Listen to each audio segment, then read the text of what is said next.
I'm Brian Briscoe, host of the Diary of an Apartment Investor podcast. And this is a first deal episode where we walk through what it takes for someone to find, fund, and close on their first apartment complex.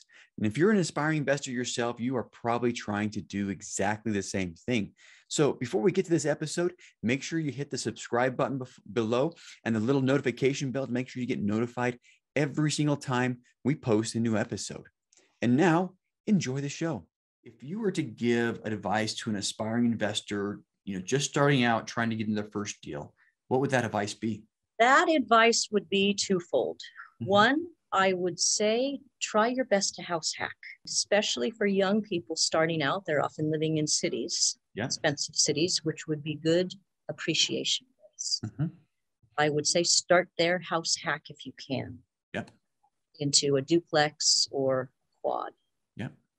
The second, I would say, partner quickly. I was in this business 10 years ago, as I mentioned, and what you find is you run out, even when you start with money, you run out pretty quick. Partnership can certainly supplement you, and you definitely go farther, faster in a partnership.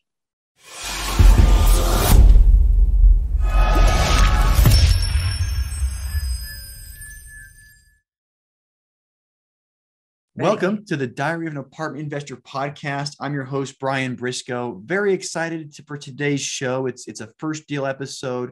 I have the feeling that we're going to get into a lot more besides that first deal, but our special guest today is my longtime friend, Becca Hintergardt. So Becca, welcome. Thank you, Brian. Thank you for having me on your show. I listen to your podcast quite a bit, and I enjoy your meetup groups during the week. So it's a pleasure to be here. It's been so fun getting to know you over the last couple of years. And I think it's been that Friday meetup group that it's just, it's like I said, it's been really, really great. And I'm super, super excited to finally have you on the show. And huge apology. I mean, I should have invited you on a long time ago. We're going to talk about a deal that you closed a year ago, but I should have invited you on a year ago, but that's all right. Yeah. But anyway, let's do this. Let's talk about you. Tell us a little bit about yourself, what your background and history is, and kind of walk us into how you got into multifamily. You bet. Well, I'm from the San Francisco Bay Area, grew up in the Bay Area, and I was a medical device rep for many, many years, selling large imaging equipment, the CT and MRI equipment to hospitals. And while that was a great job, good income, W-2 job, territory of Hawaii, as well as the Bay Area. Nice. Seemed like a great gig, but it was not passive at all. I mean, in fact, a hyperactive job. Yeah. That, if you don't sell, who cares what you did the year before? Yeah, you're commission based. So it's a constant, you always have to produce to make money. Constant. Yeah. So, I realized, wow, this is not a passive deal at all, and I needed to start seeking other things. Mostly at that point, I was single and just making a lot of money and needed a tax deduction. So I bought a building in San Francisco. I house hacked that and lived in the upper unit while I renovated the downstairs unit. And then I flip-flopped. The only one to put an offer on this house was myself and a contractor. Oh, okay. Which was bad sign, really. That says a lot. What year was this? I mean, it was 2004, but the building that may have been a bad sign, right? Yeah, it was a bad sign. I got a good, one of these Cinderella loans that turn into a pumpkin at the strike of 3 years. Yeah. So you better have a good business plan in place, or you could lose the property. I don't know. It's so naive, and this was a 1900s Victorian, so everything that went wrong could go wrong. Yeah, really old property, and when you buy old properties, you get old property problems. You sure do. So, I'm a big fan of emerging markets, and I was previously in the Dave Lindahl RE Mentor 10 years ago. I was in their coaching program, and what they really would talk about was emerging markets. You can make a lot of mistakes in emerging markets as long as the tide keeps rising. All boats rise in a rising tide. So I made a ton of mistakes in that building, but I've made a ton of money in it just because the market is emerging. It has the job growth, the demographics, and and you buy right. So a lot of things we look for. Yeah. I still have that property today, and we'll go into that later. I finally made a decision. I'll probably sell it. Oh, nice, nice. That's where my epiphany of passive income began. Mm-hmm. And then from there, I went into a 12-unit, a multifamily in Kansas City. Mm-hmm. And I got a taste of another emerging market, buying on a short sale, value add. Mm-hmm. And then from there, I was hooked. Yeah. So I was counting the days until I left my med device job. Yeah. So this 12-unit in KC, what year was that? That was 09.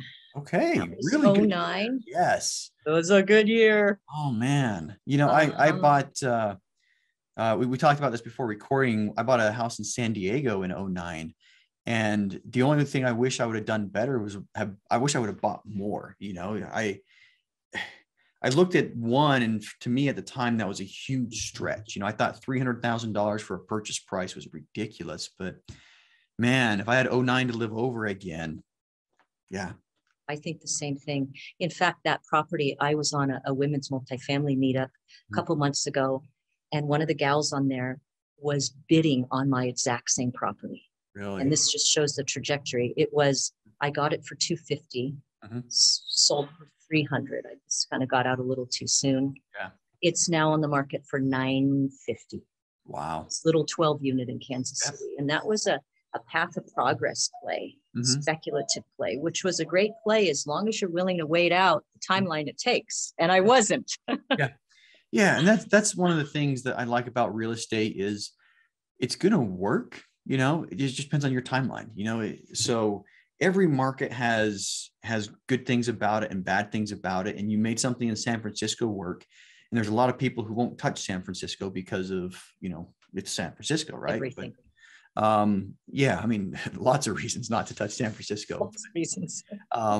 Yeah. And with this KC deal, I mean, the longer you wait, the better real estate gets is kind of how I look at it. So, yeah. And it has to come down to emerging markets. And once you understand that basis, it really should start there.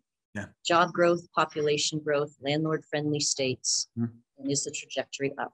And then you have room to make a lot of mistakes. I don't recommend it, but if it happens, you're in better hands. Yeah. I like to use a sailboat analogy because I think people understand that pretty well. I mean, if you're in a sailboat and you don't know how to sail and you put your sail up, you're going to go where the wind pushes you. So the emerging market is you're going in an area where the wind is blowing in the direction you want to go, and that's the easiest way to sail. Once you start trying to go crosswind or upwind, sailing's increasingly more and more difficult, but you want to find the market where you have the tailwind and you can just put that sail up and let's go. I love the analogy. I couldn't agree more. Yeah. So, I love emerging markets. Great place to be. So, 12-unit in KC. What came after that? After that, I was part of a passive investment in Longview, Texas. Another thing at the beginning of phase, a lot learned, a tremendous amount learned from these deals. That went okay. Didn't go spectacular. Knowing what I know now, I would have vetted the deal a lot better. Yep. And that was just kind of a hairy deal. Do you remember in Rich Dad Poor Dad, the Purple Bible as we all know it? Yeah. At one point he was going to buy a condo, and his rich dad said, do you know that there's a massive public works project right in front of the entrance? He said, no. And he said, it's going to block the entrance to the building for, they say 6 months, but you double it with the city. Yeah. Well, that's what happened to our multifamily deal in Texas. And they blocked 2 lanes of the entrance to the building right after our value add and our lease up. Yeah. And the cash flow just tanked. Yeah. We had a never know situation. I mean, this was a single family home that was like a block off of a major highway. And my wife and I decided to sell it. But right when we decided to sell it, they announced an expansion of this highway, which ended up, it cut into our profits quite a bit. I mean, because it was big news in the area and the whole row of houses in front of it got torn down for the highway expansion. And it went from a block away to, right immediately in front of the freeway. But yeah, that's one of those things that I mean, if we could have timed it better, we absolutely would have. And, you know, when you're looking at multifamily, those are things that you probably should try to find out before purchasing stuff. You want to vet all of that. Mm-hmm. And a lot of people don't think of it. You go into these syndication deals and there's a lot more to look at than you think. Yeah. And it really helps to be partnered with somebody in a fund or somebody like this firm I'm setting up, essentially a boutique firm that we vet these deals for you. We vet the areas, we vet the emerging markets to make sure there's not a huge public works project. Yeah. Strict underwriting, 3 layers of underwriting just to make sure, because you could get caught in a bad spot. Yeah. You know, and, you know, you said it wasn't a great deal, but it ended up working out. But so you made through it, you learned, which is important.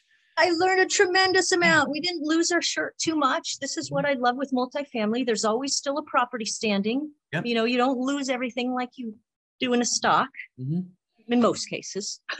Yeah. So you made it through with most of your money back, it sounds like, and a lot of knowledge gained. Now, what kept you in the game? I mean, some people, when they lose money on a deal like that, just kind of, you know, throw in the towel and they're done.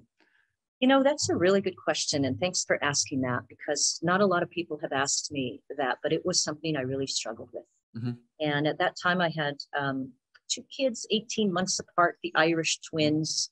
Yeah. And after 2 kind of tough blows like that, I just went under for a little while thinking, maybe this isn't for me. Maybe I should have vetted this in a different way. And I'm not as knowledgeable in this as I thought. And it took a lot to get back up. Yeah.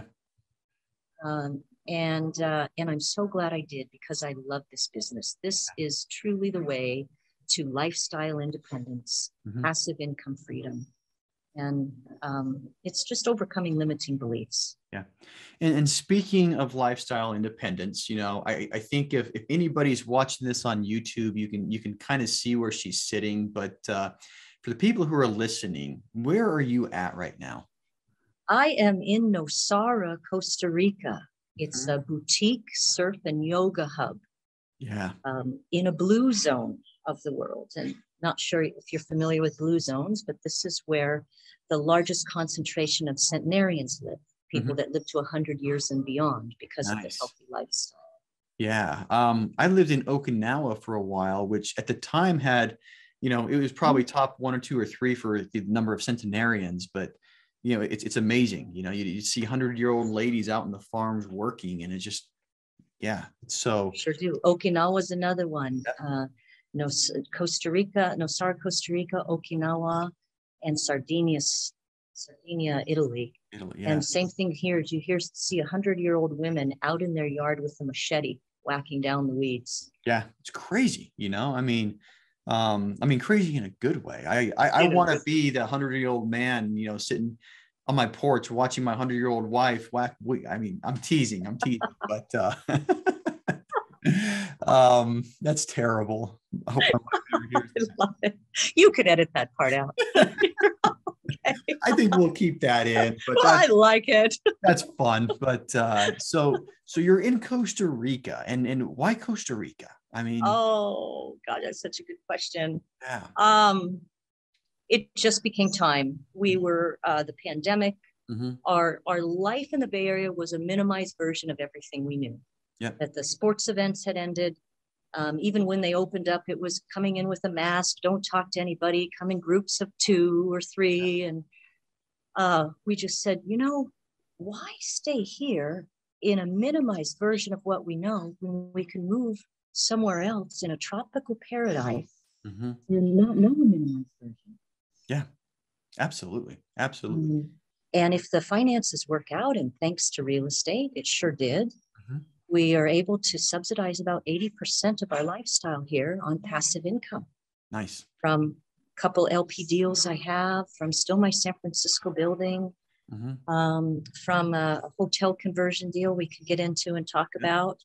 And a big one that people don't really realize is the rental of your primary residence. If you've owned your residence for any decent amount of time, you'd be shocked in what you can get for rent. Yeah. And also something to know, it's a little bit of a hack, but you can write off all the things leading up to the rental of that property. Mm-hmm. So anybody wanted a kitchen remodel? Ladies, here's your out. Yeah. Up to a year before that you leave your property, you could write off on your taxes things you need to prepare that property for rent, like a kitchen remodel, like floors, I mean, big stuff. Yeah, do it a year before you move out, live in it for a year, and then turn it up. And that's actually something I didn't know, because the San Diego house that I talked about, we redid the floors about 6 or 8 months before we moved out and turned it into a rental. I don't even think we thought of writing that off. But I mean, just the depreciation alone on that property, and it was my second rental property. I didn't pay taxes that year anyway, so I don't think I would have had to have written it off. But that's a great tip I wasn't aware of. One more thing that I love podcasting. You learn a lot of great cool things. So I know I love podcasts. I love everybody who I get to talk to on podcasts. It's just so expansive. Mm-hmm. And travel is very expansive too. So it's very educational, and distance provides clarity, which is what we have here too. Things that just weren't serving us back home. It's something I've lived internationally a couple of times. I've lived in Chile and Brazil and Mexico and Japan. And I've never been more grateful for like the US as a country than when I'm somewhere else, and I think a lot of times, people take for granted what they have, regardless of their situation. I think you're right. Distance brings clarity. It's, what's that cliche? Absence makes the heart grow fonder. It's the same type of thing. It's just like, when you distance yourself from something that you're accustomed to, you realize one of two things: that you really, really need it, or you really, really don't. And I think either way, you get that clarity you're talking about. Yes. And there's no Amazon in this remote beach town. Mm-hmm. And it's been wonderful for my children. Yeah. You definitely become more patriotic as you move overseas, as you experienced, and you appreciate absolutely what you have, which they didn't. Probably like typical children. They only know what's in front of them. And now they know another way, a second language acquisition. Yeah. Find amazing schools overseas. Yeah. We're at an international baccalaureate school in between the jungle and the sea. Mm-hmm. We surf every day after school. Man. Yeah, my kids talking about the travel again. So my oldest kid spent a year in a private school in Rio, but they got to see how a lot of the other world lives, and most of the Brazilians who went to that school were like the upper class Brazilians, but and then juxtaposed, right next to them, you have these favelas with, absolute poverty. And it was a level of poverty my kids never saw, would never see in the US.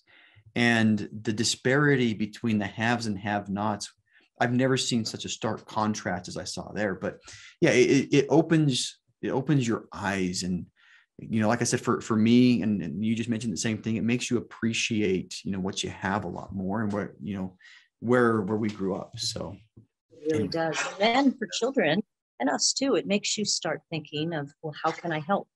There's mm-hmm. such a disparity in poverty in the have and have nots.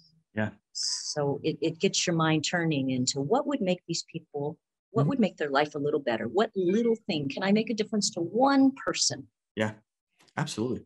Absolutely. And it's definitely changed our charitable outlook, but yeah, lots of goodness there. But so let's, since I guess we're really here to talk about a first deal, but let's talk before that about your why, your big burning why. And I think we've kind of brushed upon it, but why do you do multifamily? Why do you do what you do?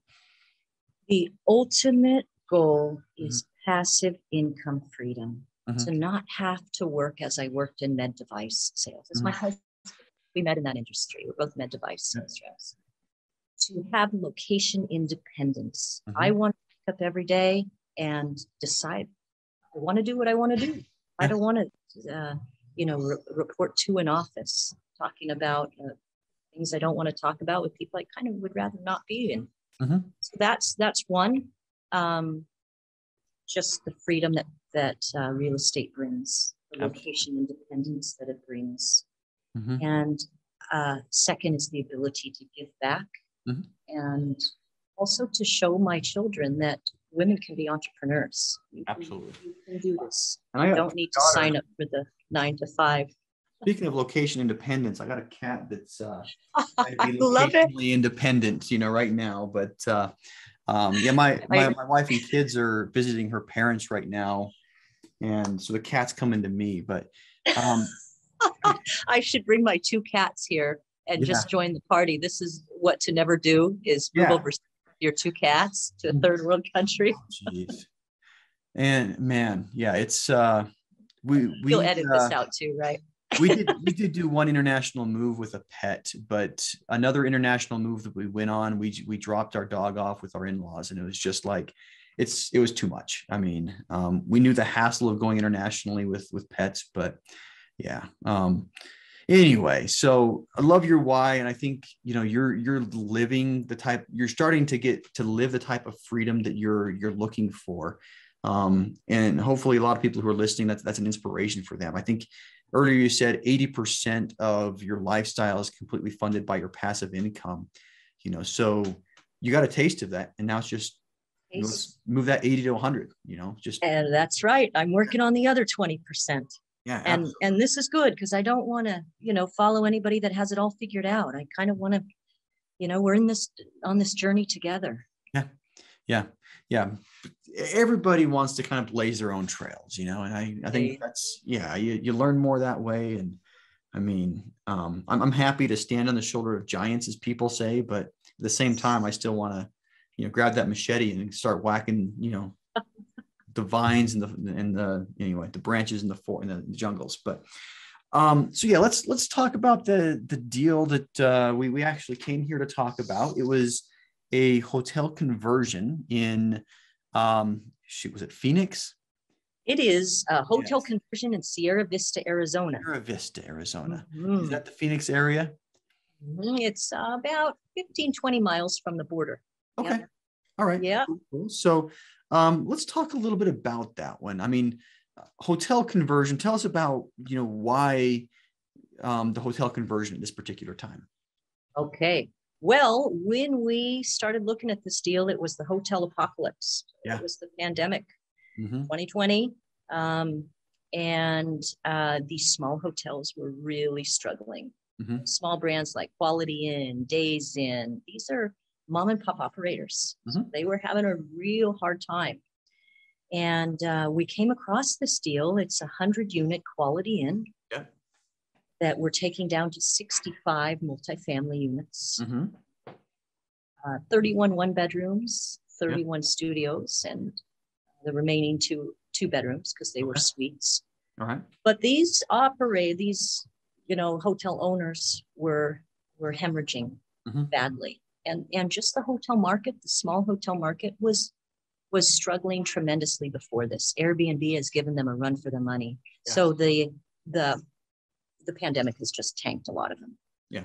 I mean, it really, the Airbnb, took the hotel margins, and I mean that they had a hard time competing. And so their margins just went razor thin on everything. And then when the pandemic shuts them down, I think a lot of people were seeing fire sales on hotels. I mean, you're seeing hotels that came out at ridiculous prices. So you guys did what made sense is you partnered, and we'll talk about your partners in a second, but partner with somebody who's capable of doing the heavy lift, and you buy a hotel at an extremely low price, put some money into it, move some walls around, and now you have a 65-unit apartment complex. Voila. Yes. Oh, and if only if it were that easy. Yeah.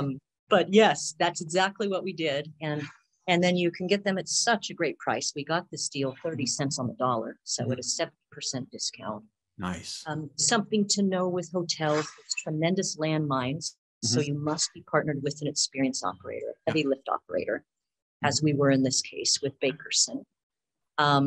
But there's some things to think about in hotel conversions before you even approach it. Zoning will cost you a ton of money. Yep. You often have to hire consultants for zoning. In our case, we lucked out that multifamily and hotels were zoned the same. So it was just nice. counter permit, which was nice. Good. One of our fellow investors in Phoenix wasn't so lucky.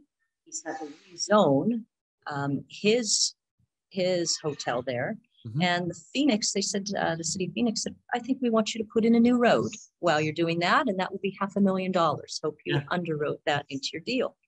Yeah. So there's zoning is a big one with hotels. You want to really start there. Yeah. There's also things to consider like buying out the franchise. Mm-hmm. You need to buy out the franchise. In this case, it was Quality Inn. This could range from $35,000 to $150,000. Mm-hmm. So a lot of extra expenses that if you're not prepared for can really ruin your day. And I haven't done any zoning yet, but I've got a friend that is a developer here in Idaho Falls, and we eat lunch together frequently. But he's talked to me about a lot of the zoning stuff that he does, and it seems to be a very tit for tat. You know, a lot of municipalities, just like you said, are like, yeah, we'll change the zoning for you, but what are you going to do for us? You know, that's right. It's a tit for tat. What are you going to do for us? And this is what we need. Yep. Yeah. And anyway, this friend, and they ended up, giving land to the city for a park, that part of the parcel to get the zoning they wanted at one point. And just like, okay, we'll give you this little piece of land. You can put your park up, and then you're going to give us the zoning. Yep. We'll give you the zoning. Okay. Park's yours, but yeah. So they're in some municipalities, it's very much tit for tat. So the zoning is not nearly as easy as, going before the city council or the zoning committee and saying, hey, we want it zoned as blank. No, not that easy. Not that easy. Your friend's lucky he actually had some land to give up for the park. What if you didn't plan on that? Yeah. Zoning's pretty tricky. So let's talk about, you mentioned Bakerson. They have the heavy lift capability. So let's talk about a little bit about them and how you guys met and how you guys came together. Well, you'll love this, Brian. We met on your call. Yes. We met on your call. We met Ruben on your call, and then that led into conversations about this, and we underwrote the deal several times, scratching our head like, really? This numbers really? Wow, this looks really good. Yeah. That weekly networking thing, I've been really surprised and pleasantly pleased at how well it's turned out. And I think you're one of 6 different people who've linked up and been able to close on a deal there. But Ruben's a great guy. I'm going to bring him on the podcast soon. Bruce Willett, who's, I don't know what his position is at Bakerson, but he's one of the head guys at Bakerson. He's been on this podcast before. He's done been a guest speaker at our meetup too. But I think it's just a bunch of really, really great people that you linked up with. Really great. And in hotels, you really want this. You don't want a newbie. Yep. These guys are heavy lift operators that have taken condemned buildings and fixed them up, even when the city told them to bulldoze it down. Yeah. That's the extent of it. Yeah. And they've been doing this for 20 plus years, so it's, you linked up with a really solid team, and they had the capability. So, okay. So we talked about Bakerson, really strong operators. You meet Ruben, you get introduced to the team. What was your role in the deal, and how did that work out for you? We came in as co-GP partners in bringing our money as well as our investor money and sharing the responsibilities of GP. All right. Yeah. And that's something that I see a lot. There's a lot of different ways to get into the game, and partnering with somebody more experienced is probably the best way to do it. And the two currencies are really capital and deals. You have to have one or the other to really get into the game.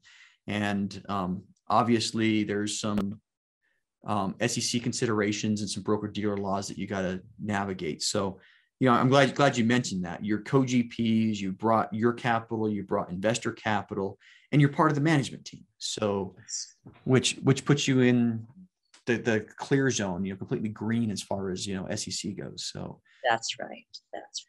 All right. Did you have any challenges? Hotel conversions, did you have any challenges raising money or convincing people it was a good deal?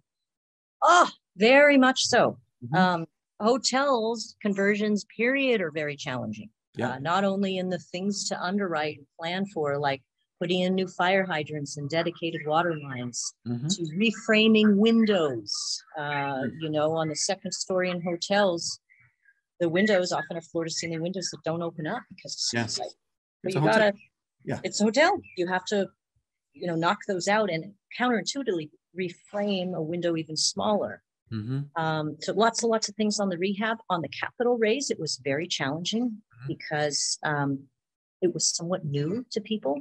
And bringing this deal to your friends and family. Okay, Grandma, we have a hotel that we're taking down a multifamily units, and there's a structure of 2 waterfalls in this, and it's a legacy hold, which is a 10-year hold, in which the investors get their money back about year 5 to 6. And I like these deals.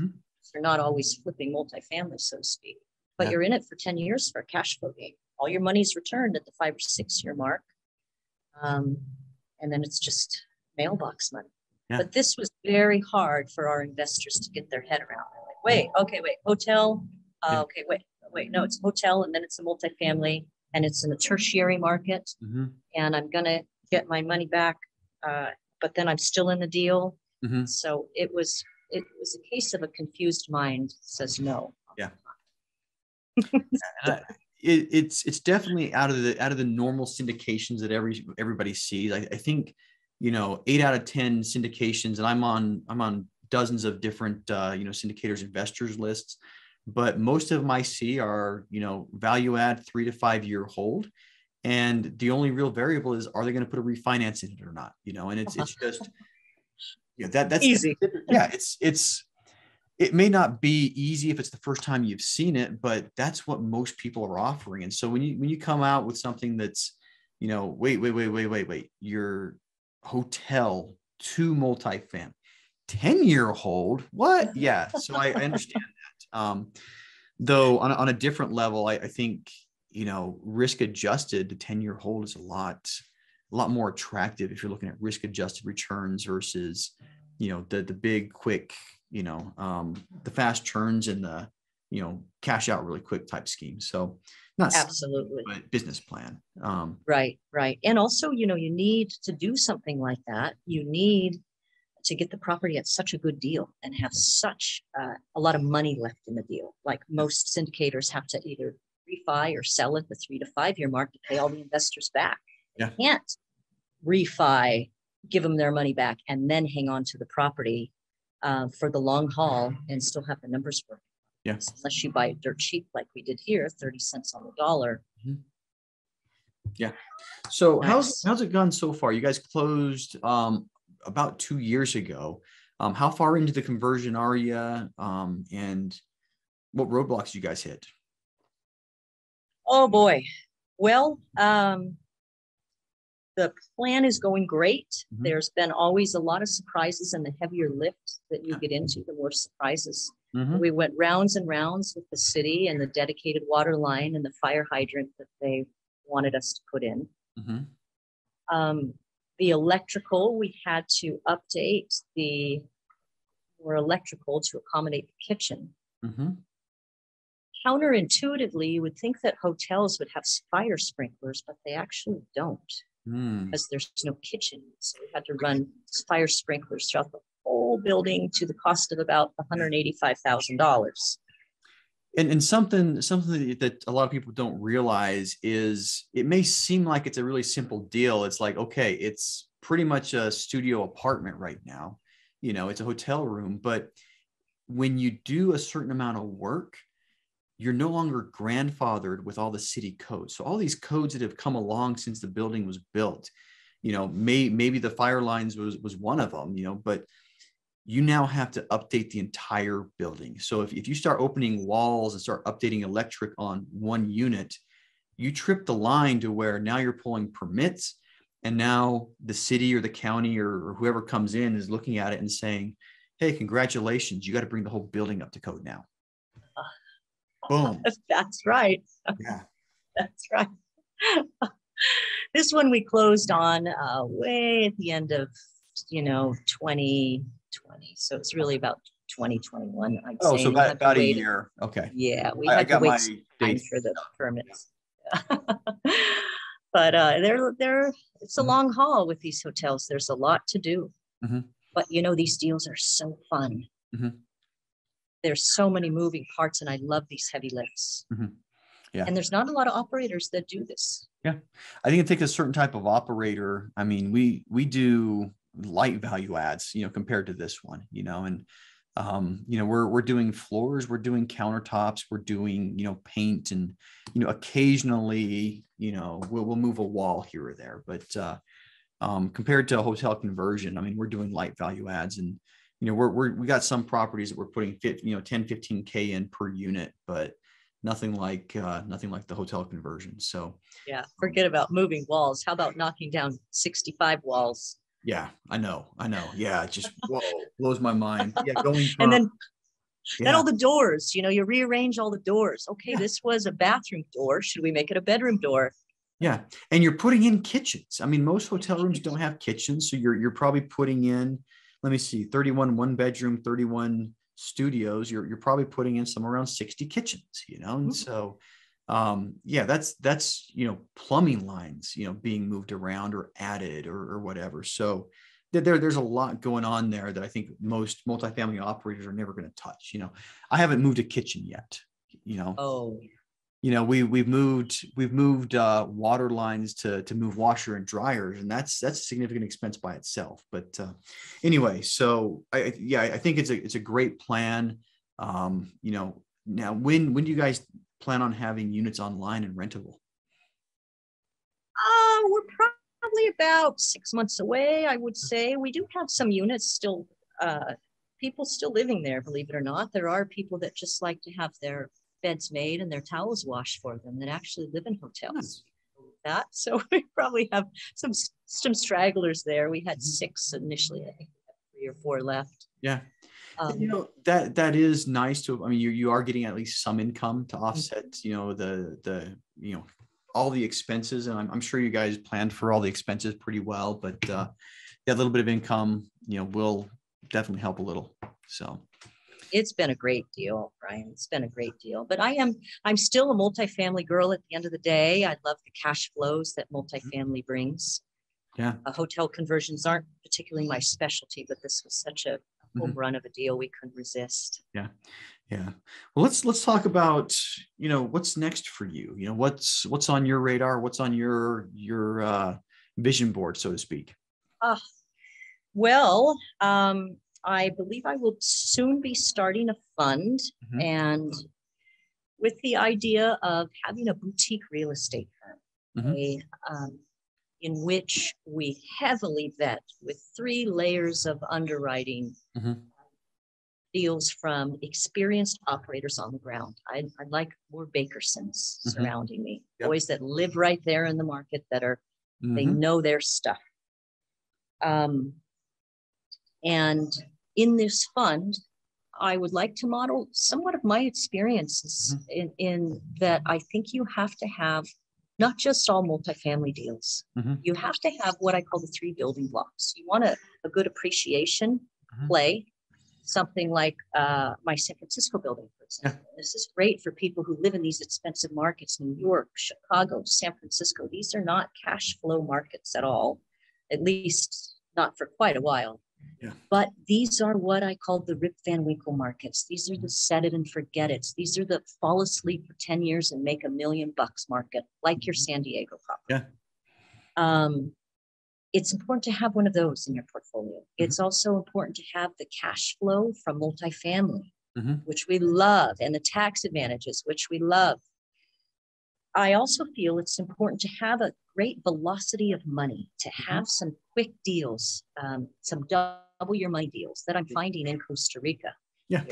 These are double your money deals in 18 months. We can buy a lot for 300,000, build for 5, and sell for 1.6 or 1.7. Yeah. The pandemic has changed the landscape of where people can live. So places like Lake Tahoe, California, Hawaii, boutique surf towns in Costa Rica, these are packed full of people from the Great Resignation, white collar workers like myself and my husband that said, hey, we can live wherever we want. And as a result, areas like this are in tremendous demand. that this house, this is an Airbnb, our fourth Airbnb since August. And the reason is there's no housing. There's a housing crisis. All our expat friends are doing the Airbnb shuffle. Yep. This house was for sale 18 months ago for $750. It just sold for $1.4 last week. Nice. And it's not even done. But because of the high demand of these markets and the willing workforce, you have Nicaraguan workers that build a shed right next door. They work 7 days a week, 12 hours a day, gather all their earnings, and then go back to Nicaragua for a couple of months, and everybody wins.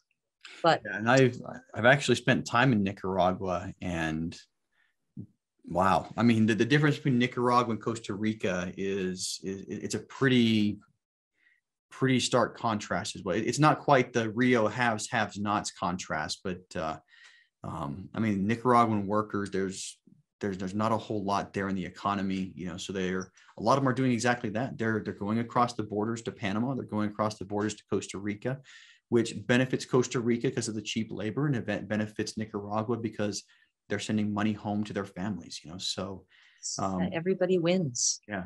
Not the greatest situation, but at least it does benefit people, so the immigrant story is always tough. Always has been. We're the Irish immigrants, in the potato famine way back, and it was hard then.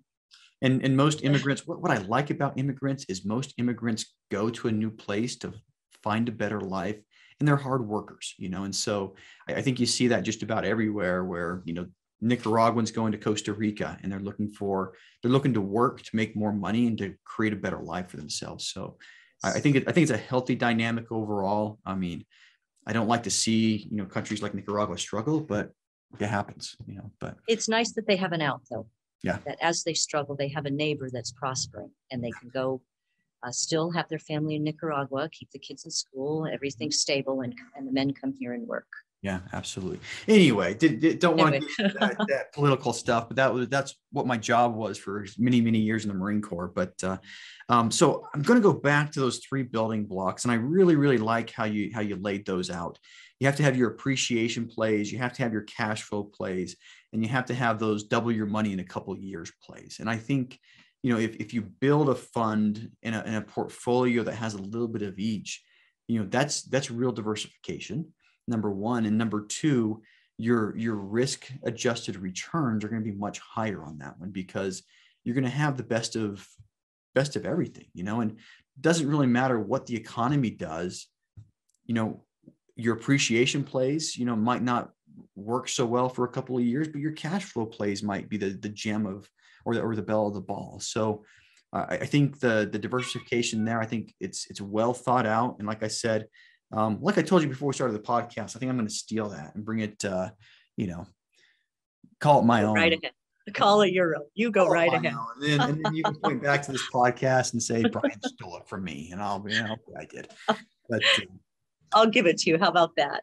All right. You don't need to steal it. Even better. All right. So time to, unfortunately, time to wrap up here. But one question that I like to ask everybody on the podcast is, if you were to give advice to an aspiring investor, just starting out, trying to get in their first deal, what would that advice be? That advice would be twofold. One, I would say, try your best to house hack. And especially for young people starting out, they're often living in cities, expensive cities, which would be good appreciation ways. I would say start there, house hack if you can. Into a duplex or quad. The second, I would say, partner quickly. I was in this business 10 years ago, as I mentioned, and what you find is you run out, even when you start with money, you run out pretty quickly. And there's a lot of things to do. So partnership can certainly supplement you, and you definitely go farther faster in a partnership. Absolutely. And that's something that I found, I partnered with the folks at Four Oaks, almost 3 years ago. Actually, it has been 3 years. Time flies, but we partnered quickly, and we got a lot of traction quickly, a lot more traction than I ever would have had individually. So Yeah, I definitely agree with that. So that's wonderful. And that's something to celebrate too. You have made a tremendous amount of traction in 3 years. Yeah. So every once in a while, I look back and I kind of surprise myself. If I look at 2017 Brian Briscoe and, compare it to now, it's just, I never would have imagined. But well, that really speaks for the impermanence of things too. And partnership is one to look at is that you guys can go on this road while it suits everybody, and then you grow and you can go off in your different directions. It's not a life sentence. No. And yeah, I was gonna say it's not a failure by any means when partnerships break up either. It's usually a springboard to something for everybody. So it's a growth. Yeah. So now that's it. Last question for you. How can listeners learn more about you? Yes, sir. Well, I have a great guide for your listeners. Perfect. It's called The 6 Steps to Put Your Income on Autopilot and Move Overseas. Nice. And you will find. Yeah, tell us where to find it. I was just going to say, and it sounds like something that you've just done yourself. So you're probably a really good person to learn that from. I am the perfect person to learn it from. And in there, you'll find resources of the best places to live in 2022. The least expensive places to live and live a good life, different calculators and how much it would cost in those areas. And then it goes into a bit of my journey in multifamily and how I've reached multifamily syndication is really the best and fastest way to live a life of location independence and passive income freedom. Awesome. And where do we find that?